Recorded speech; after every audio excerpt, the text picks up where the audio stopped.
सो यकीनन खुदा हमारा जिंदा खुदावंद है और वो अपने लोगों की जिंदगियों के अंदर गवाहियों को पैदा करता है।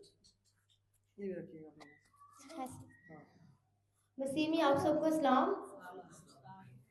मेरी ये गवाही थी कि ना पंजाब में मेरे बहनोई है, मेरी ना बहन का हस्बैंड ना तो ना मतलब कि वो काफ़ी बीमार हो गए थे।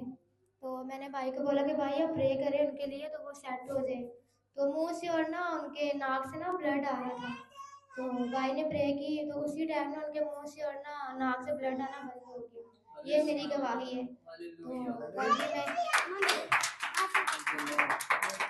काफ़ी ज़्यादा वो सीरियस थे, लास्ट मतलब स्टेज पे थे। मैंने भाई को बोला भाई ये प्रे करें।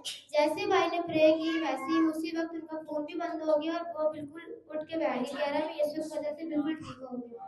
यही मेरी गवाही है। सारा इज्जत सारा जलाल सारा ऑनर अपने खुदावंद को देते हैं।